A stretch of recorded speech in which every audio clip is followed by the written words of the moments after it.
There are some scenes in shows and movies that stick with you, that you can pick apart over and over again and still manage to find something new to admire every time. The scene that haunts me more than any other is the roof scene from Death Note's highest rated episode, Silence. See, what makes Death Note compelling isn't the notebook or the logline or really even the characters on their own. For me, the best part of Death Note has always been the relationship and dynamic and game between Light and L. When I think about the best parts of the show, these are the moments that stand out the most. Light and L's internal monologues of overanalyzing each other's responses, the volleying conversations between them and the subtext underneath, Light and L tricking and trapping and playing each other. These things, more than anything, are what makes Death Note Death Note.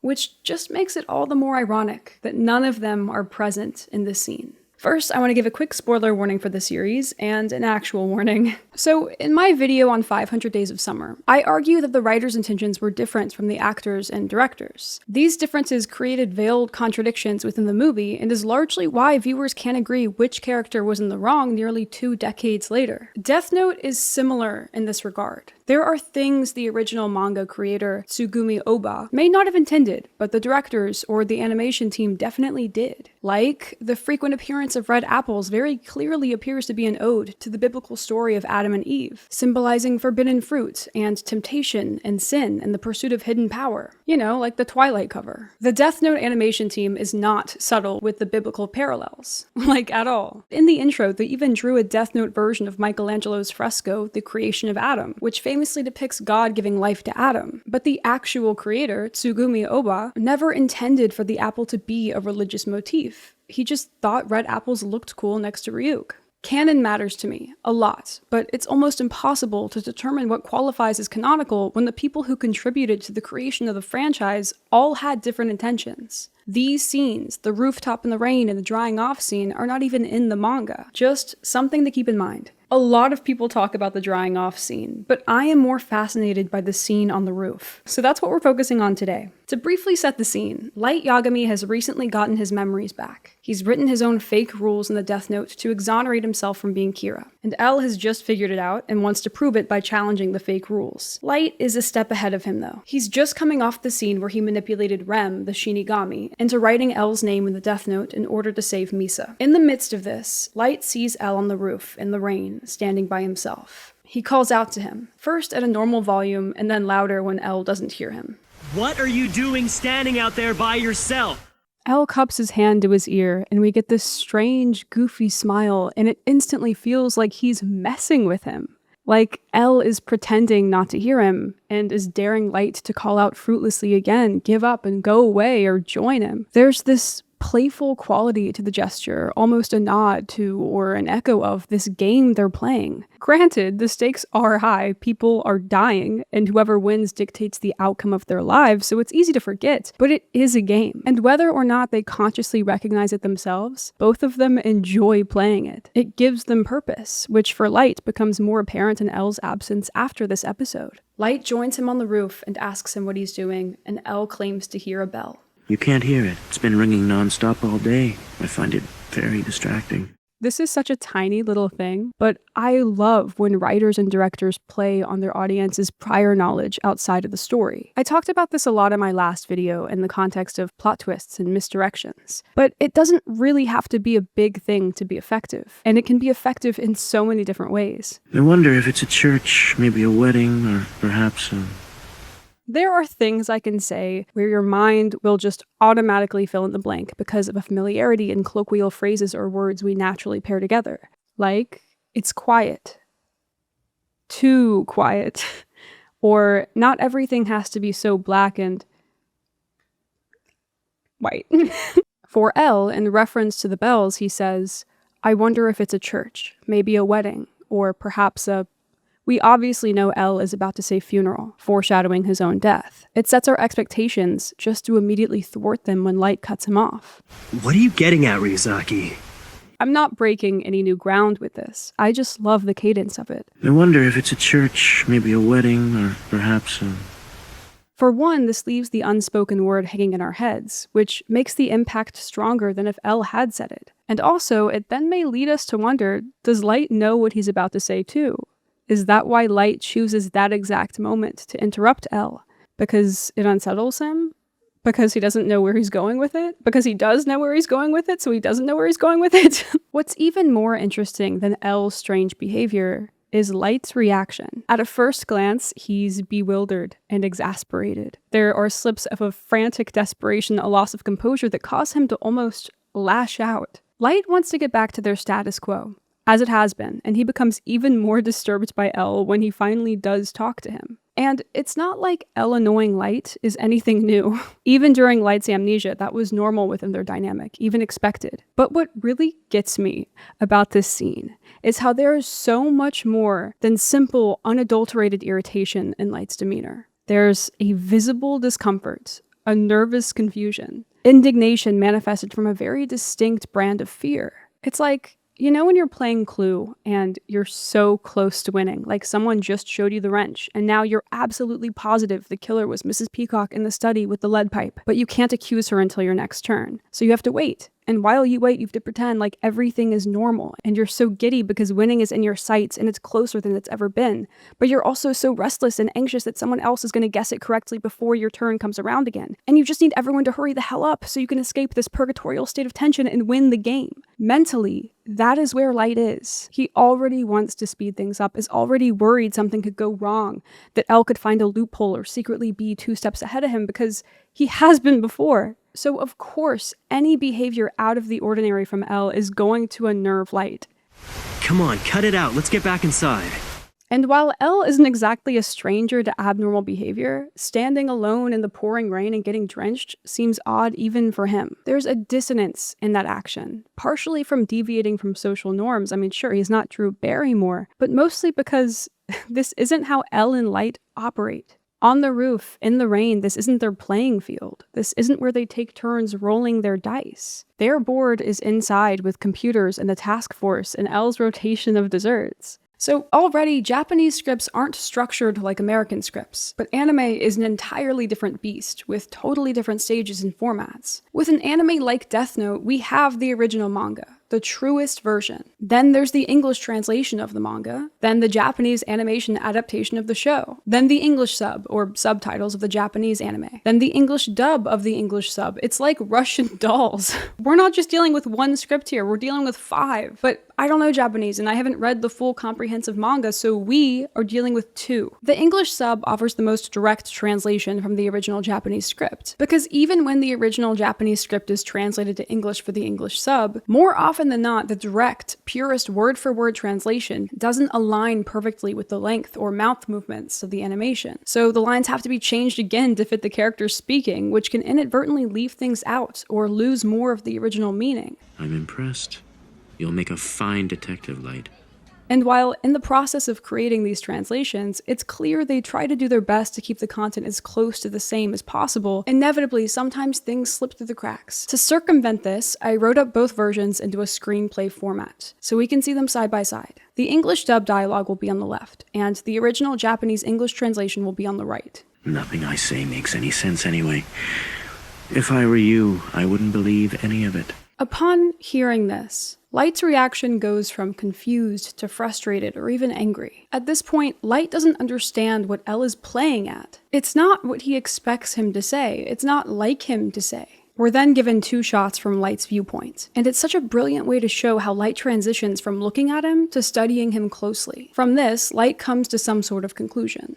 He schools his expression into confidence and says, You know, you're totally right. Honestly, most of the things you say sound like complete nonsense. There'd be no end to my troubles if I actually took you seriously all the time. I probably know that better than anyone. It's an amicable, robotic answer that reinforces their friendship status on the surface, but also manages to be deniably condescending. A typical Light response. It's really just noise. And yet, we're missing a huge part of it. We usually have free reign to Light's thoughts. And while we spend most of our time with Light, we get to hear other characters' thoughts too, constantly. It's what makes the show cerebral, literally bouncing back and forth in these characters' rapid-fire heads. That's the show's style, it's how it keeps its fast pace. And this episode isn't an exception. For a show that freely offers so much access into its characters' thoughts, they leave the audience completely stranded in this scene. That's happened before, but never like this. On the rare occasions we don't have access to Light's thoughts, it's because the series is trying to preserve audience enjoyment. It wouldn't be fun if we knew every single plan or thought Light has. We have to be surprised sometimes. So, in certain circumstances, like when Light sets up a trap, it makes sense to cut our line to Light's thoughts in that moment. But this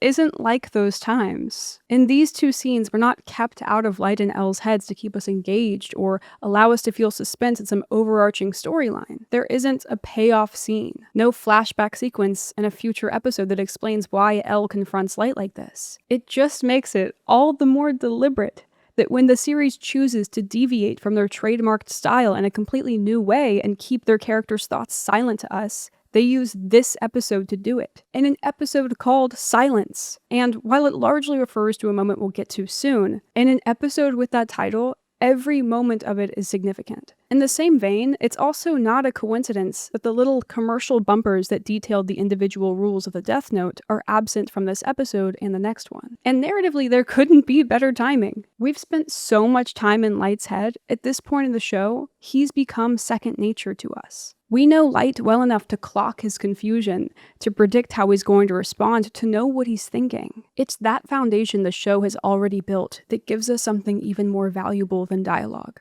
Subtext. The second Light joins Elle on the roof, it's like we're spun onto the dance floor and expected to know the moves after weeks watching rehearsals. And if we were paying attention, we do. Paying attention does not come naturally to me. But if managing ADHD has taught me anything, it's that sometimes the little things are the big things. Which is why it's a perfect time to talk about today's sponsor. Opera is a web browser that turns clutter into clarity. Starting in first grade, I was shamed for the ADHD traits that didn't fit the conventional standard of productivity. Over time, I've learned to build small systems around what I can actually control, and that's where Opera comes in. Online, my disorganization feels like every school desk or locker I've ever had, except now, instead of a million cluttered papers, it's a million tabs. But Opera gives me a method to the madness. With tab traces, I can see exactly where I was last thanks to this subtle underline. The darker the line, the more recently I visited the tab, so I don't waste time rifling through identical icons. When I'm writing, I might have a script, a doc of half ideas, sources, potential titles, notes. It's a lot. But now I can jump back to where I was seamlessly. When I go down research rabbit holes, tab islands let me group tabs by topic or context and expand or collapse them depending on what I'm focused on. It even helps visually trick my brain into switching tasks. Opera is also the only browser I've used with pinboards, and that is a game changer. I can pin resources as I go and come back to them later. They're fully customizable. Here's the one I made for this video. Instead of staring at a blur of hyperlinks or a bookmarks bar, I can spread everything out and see what matters instantly. And when task paralysis sets in, I use Aria, Opera's built-in AI tool. A quick shortcut, Control+/ or Command+/, opens the command line so I can ask it to organize or pin tabs for me. Start small. Take the wins you can and download Opera using the link in the description. Honestly, most of the things you say sound like complete nonsense. There'd be no end to my troubles if I actually took you seriously all the time. I probably know that better than anyone. I would say that's a fair assessment. But I could say the same about you. But I could say the same about you. The pause is what kills me. Like he thinks about not saying it, knowing where it's going to lead if he does, but decides to say it anyway. I could say the same about you. My ADHD brain needs me to apply it to Light. I could say the same about you, that most of the things you say sound like complete nonsense. There'd be no end to my troubles if I actually took you seriously all the time. The thing is, Elle isn't asking him anything here. I could say the same about you isn't a question, it's an acknowledgement. On one level, it's a way for Elle to establish his own awareness of the similarities between them, something that he has consciously recognized since before they even met. When I was his age, I did strange things too. And I can't even lie, I have always been such a big sucker for the we're not so different you and I trope, ever since I was a kid watching Harry Potter and Teen Titans in the Dark Knight. Which, now that I'm thinking about it, my parents probably shouldn't have taken me to see in theaters when I was 8. I digress. The parallels and duality of Light and Elle as characters only adds to their dynamic, and by extension, the very thing that makes the show so enduring nearly 2 decades later. I could say the same about you. But also, it's the more subtle start to a confrontation. It's Elle calling Light a liar without actually calling him a liar. And instantly, more than anything, Light is confused. I could say the same about you. Elle isn't supposed to be this direct. Elle isn't supposed to call him out like this. They're not supposed to tell each other the truth. That's not how it works. Elle is deviating from the rules of the game. and Light doesn't understand why. What's that supposed to mean? It's almost like Light prods him because he's sure Elle won't take it further. It's as if he's leaning on these invisible boundaries they've been playing within because he's sure they won't break. And then Elle says this. Tell me, Light, from the moment you were born, has there ever been a point where you've actually told the truth? This is it. This is the line that keeps me up at night. There is so much to unpack, and I am twitching to talk about it, but we can't analyze this line faithfully without first acknowledging what follows. So let's start there. At the tail end of this line, the background noise stops. The rain stops. Everything is silent for a long beat as both characters just stare at each other. Silence is the title of the episode, and this moment is undoubtedly referring to it. We could equate the sudden silence to a physiological or even a psychological reaction. Movies do this all the time. There will be some crazy explosion or car accident, and the loud sound you'd expect to hear cuts out, and a high-pitched noise takes over to signify ear ringing. Or there will be a character that's disoriented or coming to, and the scene around them is given a blurry effect or literally slowed down in post. There are so many clever ways cinematography can replicate those very universal physical sensations that specific situations elicit, in order to make us feel like we're there too, experiencing what the character is experiencing. To signify the shock Light feels, it would make sense that he experiences auditory exclusion, defined by Gilmore as a phenomenon in which an individual experiences a temporary reduction or complete loss of hearing due to acute stress. It could be that this is such a significant call-out that Elle clocked Light's teeth so hard that he simply short-circuited. And honestly, I think that's a valid interpretation and a common one amongst fans and comment sections of this scene. I would only wonder, as we've established, at least potentially up to this point, we're not in either of their heads. So who does it go silent for? Does the director choose to break that rule here? That's entirely possible, but if we choose to follow our previous line of thinking, an argument could be made that it affects both of them on the same level. But I think there's also something to be said for context, and the role that it plays here. Death Note is not a quiet show. It has fast dialogue to match its fast pace. It's cerebral and snappy, and things are always moving. There's background music and character themes, and the intro song is a lot. And yes, with these characteristics, sometimes the series ventures into being theatrical and overly explanatory and, well, a little corny. Now, some of that is stylistic, but a lot of it is from Light's own character, a liar who ruminates and monologues and self-aggrandizes. So even in the moments it borders on embarrassing, it never feels out of place within the series. Damn, Elle! I've never been so humiliated in my life! But it's a loud series. A show that forces its audience to sit in a moment of stillness means something much greater when that show is always moving. And noise has more than one definition. To take away all the sound is to get rid of the noise that's typically omnipresent, the superficial pretenses and performative mask Light wears around the people in his life. It eradicates all of the buzzing, letting these two characters see each other as they really are. And that makes it mean more. Who these characters are makes not only the silence, but the question mean more. Light and Elle play their game with intelligence and deception. They lead each other down false trails. They bait and they maneuver and they wait and they watch.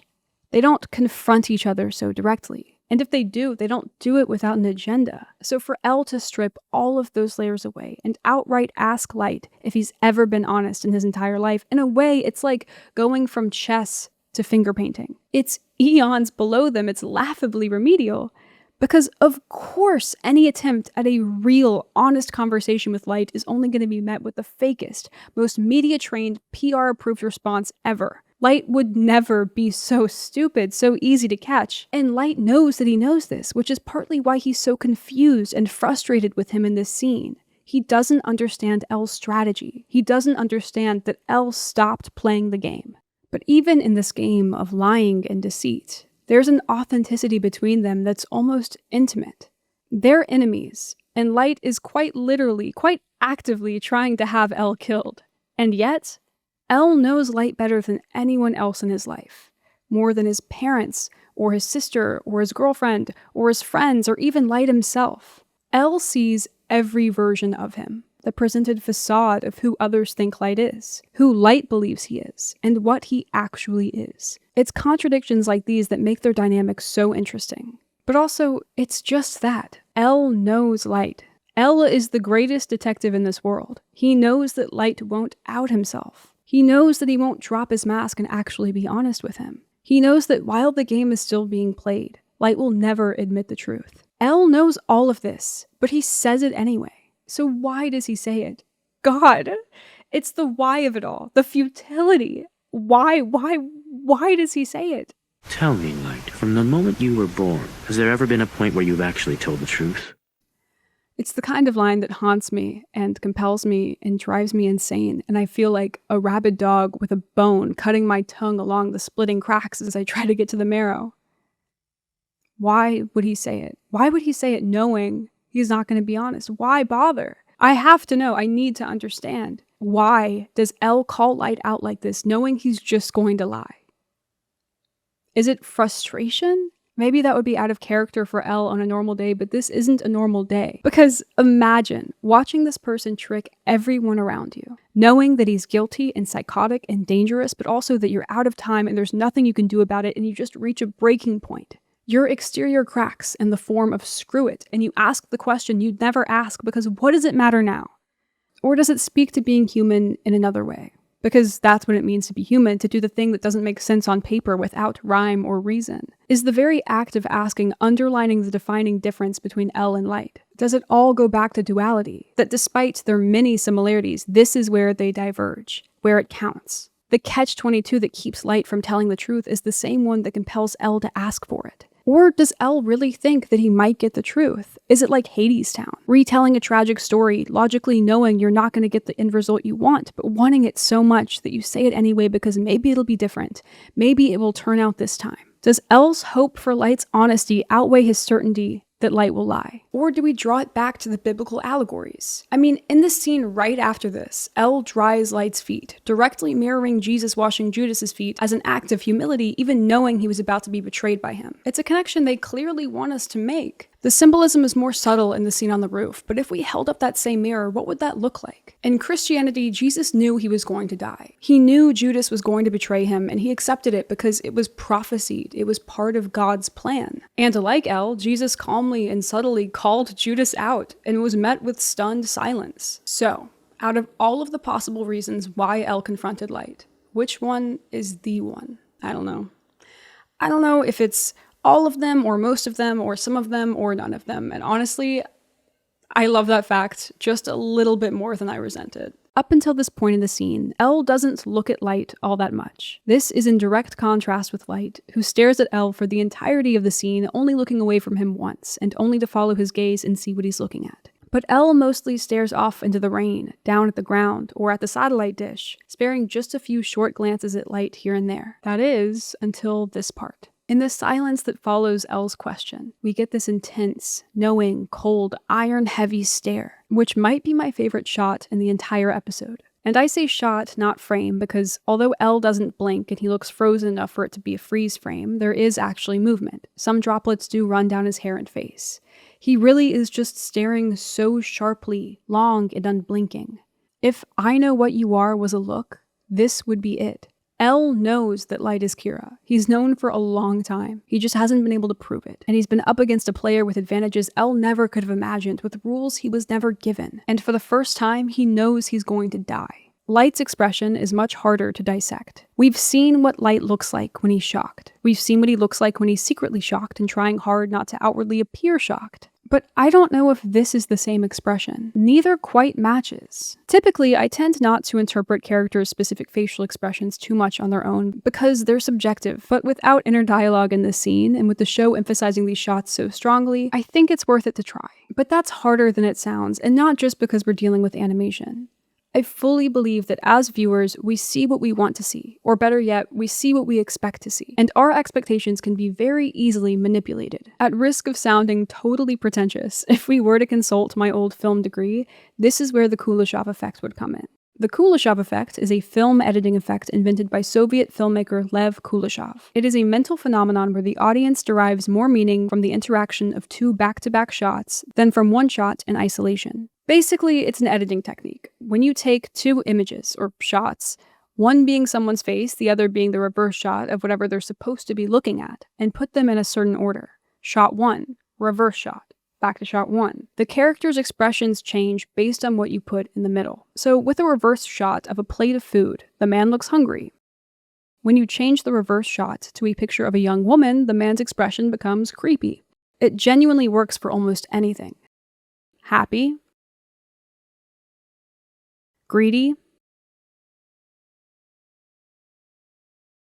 The Kuleshov effect is meant to show off how powerful editing can be, and on a technical level demonstrate that viewers can emotionally get more out of a shot when another shot is sandwiched between it rather than just having the shot on its own. But it also serves as a testament to how untrustworthy facial expressions are, and how easily our own interpretations of them change based on their context. And it turns out, anime isn't an exception. We can see just how accurate this phenomenon is with Death Note, even in this scene. When we pair shots of Light's reaction to L calling him out with completely similar pictures Kuleshov used, Light's expression changes every time. With the bowl of pasta, Light looks hungry. With a coffin, Light looks sad. Hungry Light. Sad Light. Okay, I'm done. Now, technically, Death Note doesn't use the Kuleshov effect in this scene. The order has to go shot 1, reverse shot, shot 1. After L calls Light out, we're shown Light close-up shot, Light shoulder level medium close-up shot, and L close-up shot. From there, we don't actually go back to Light's shoulder level shot as the Kuleshov effect would require. The director of this episode made the choice to cut to a slider wide shot of them instead of going back to Light. Maybe they did this to emphasize L's eyes instead of Light's reaction. I don't know. Whatever the reason, the Kuleshov effect is not on display in this case. But what if it was? As we've established, the Kuleshov effect creates meaning in a character's expression. Meaning that is fickle and can change easily based on the juxtaposing shot, sure, but meaning nonetheless. We can still use it to try to understand more from Light's expression, and we wouldn't have to change anything canonically to do it. Because L holds this pointed stare in those seconds of silence, it's safe to say in the moments we're on Light, L's expression stays the same. Light's expression, although at different distances in these two shots, also stays the same. We can see what the Kuleshov effect would make us feel in this scene just by shuffling some things around. If a bowl of pasta makes Light look hungry and a coffin makes him look sad, how does L's stare make him look? And this isn't rhetorical either. You might think differently. Here's the first one. Has there ever been a point where you've actually told the truth?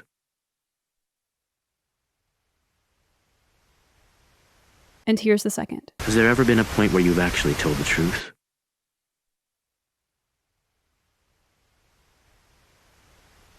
To me, it looks like Light stares back at L evenly, openly. I don't think he necessarily looks vulnerable in a shocked or scared kind of way, in the way that I would assume based on the context. He doesn't look confused either. Maybe there is some frustration, or that's not quite right. It's more annoyance than frustration, but not a lot. A bit of reserved anger maybe, but there definitely aren't traces of denial here. If anything, he's almost expectant, knowing. Like for a moment, he's not trying to prove anything. Like for the first time, Light is looking at L without a mask. When Light finally does respond, he says exactly what L expects to hear. And it is such an annoying little monologue that even if copyright was not an issue, I still wouldn't play the clip because I cannot stand how glib and transparently condescending Light sounds. He says, "Where is this coming from, Ryuzaki? I do admit, I stretch the truth here and there. However, find me one person in this world who's never had to tell a lie. It wouldn't be easy. Human beings just aren't made to be perfect like that. Everybody lies from time to time. Even so, I've always made a conscious effort to be careful not to tell a lie that could hurt others." I'm sorry, I can't even get through it. That's my answer. God. He's so annoying. Even ending with "that's my answer," like he's handing the dice back to L because he's done with his turn. I don't even... In reaction, L looks...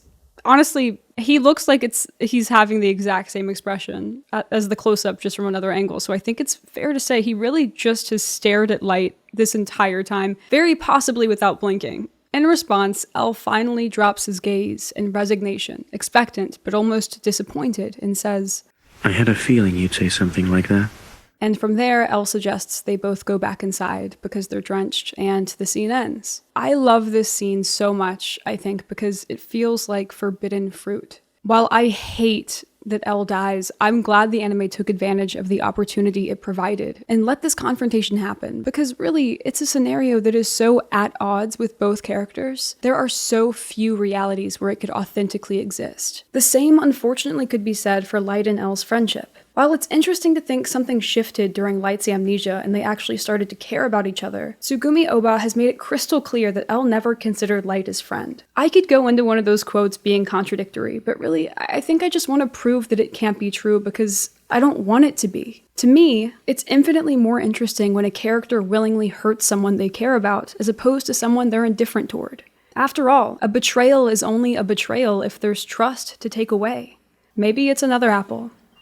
In July of 2022, the Duffer Brothers announced, alongside their new production company, a slate of projects they planned to produce. At the top of this list was a Death Note live-action series. Since then, it looks like it's been put on the back burner, with no recent updates coming out. I know we've been burned before, but for now, I'm remaining cautiously optimistic. As always, thank you so much for watching. Please subscribe and follow me on Instagram.